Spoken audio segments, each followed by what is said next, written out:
കണ്ണൂരിലെ അതീവ സുരക്ഷാ ജയിലിൽ നിന്ന് ഗോവിന്ദച്ചാമി പുറത്തുചാടിയ വാർത്ത ഞെട്ടലോടെയാണ് കേരളം കേട്ടത്. വളരെ വിചിത്ര സ്വഭാവമുള്ള ഗോവിന്ദച്ചാമിയുടെ ജയിൽച്ചാട്ടം വരുത്തിവെച്ച പ്രശ്നങ്ങൾ ചെറുതല്ലായിരുന്നു. ഇപ്പോഴിതാ പുറത്തു വരുന്നത് ഗോവിന്ദച്ചാമിയുടെ ജയിലിൽ നിന്നുള്ള വാർത്തകളാണ്. തൃശൂരിലെ അതിസുരക്ഷാ ജയിലിൽ എത്തിയ ഗോവിന്ദച്ചാമി മുടി പറ്റെ വെട്ടുകയും മീശയും താടിയും വടിക്കുകയും ചെയ്തു. കണ്ണൂർ ജയിലിൽ ആയിരുന്നപ്പോൾ ഷേവിംഗ് അലർജി ആയതിനാലാണ് താടി വടിക്കാത്തതെന്നാണ് ഗോവിന്ദച്ചാമിയുടെ മൊഴിയായി പുറത്തു വന്നിരിക്കുന്നത്. എന്നാൽ തനിക്ക് അലർജി ഉണ്ടെന്ന് പറഞ്ഞിട്ടില്ലെന്നും കണ്ണൂർ ജയിലിലെ അധികൃതർ തന്നോട് ഷേവ് ചെയ്യാൻ ആവശ്യപ്പെട്ടിട്ടില്ലെന്നുമാണ് ഗോവിന്ദച്ചാമി ഇപ്പോൾ പറയുന്നത്. ജയിലിലെ ഒന്നാമത്തെ സെല്ലിലാണ് ഗോവിന്ദച്ചാമിയെ പാർപ്പിച്ചിരിക്കുന്നത്. ഇവിടെ മറ്റു പ്രതികളില്ല.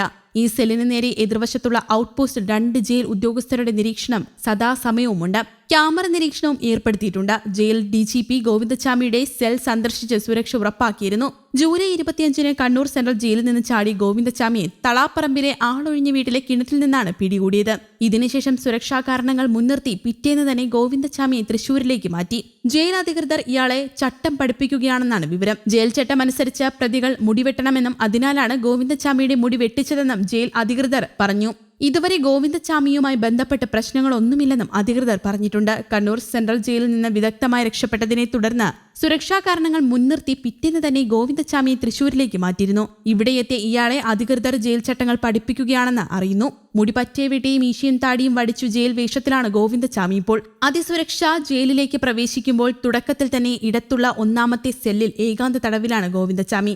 ഈ സെല്ലിന് നേരെ എതിർവശത്തുള്ള ഔട്ട് പോസ്റ്റിൽ 24 മണിക്കൂറും 2 ജയിൽ ഉദ്യോഗസ്ഥരുടെ നിരീക്ഷണവുമുണ്ട്. ഇതിനു പുറമെ ക്യാമറ നിരീക്ഷണവും ഏർപ്പെടുത്തിയിട്ടുണ്ട്.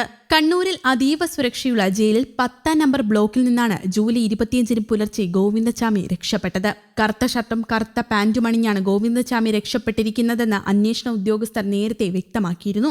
4:15-നും 6:30-നും ഇടയിലാണ് ജയിൽ ചാട്ടം നടന്നത്. തുണി ഉപയോഗിച്ച് മതിൽ ചാടുകയായിരുന്നുവെന്നും അന്വേഷണ ഉദ്യോഗസ്ഥർ മാധ്യമങ്ങളോട് പറഞ്ഞിരുന്നു.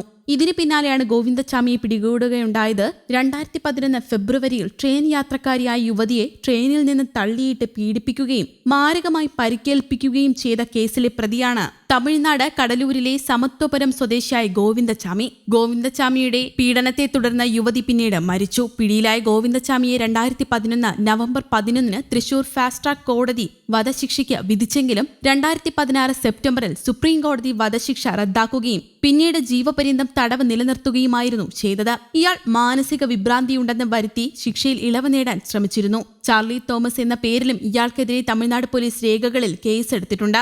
അതേസമയം ഗോവിന്ദച്ചാമി കൊലപ്പെടുത്തിയ യുവതിയുടെ വീട്ടിലും പോലീസ് കാവൽ ഏർപ്പെടുത്തിയിരുന്നു. ഇയാൾ ജയിൽ ചാടി രക്ഷപ്പെടുന്നത് കണ്ട ദൃക്സാക്ഷി നൽകിയ മൊഴിയാണ് ഇയാളെ പിടികൂടാൻ നിർണായകമായത്. News desk, Kerala Kaumudi.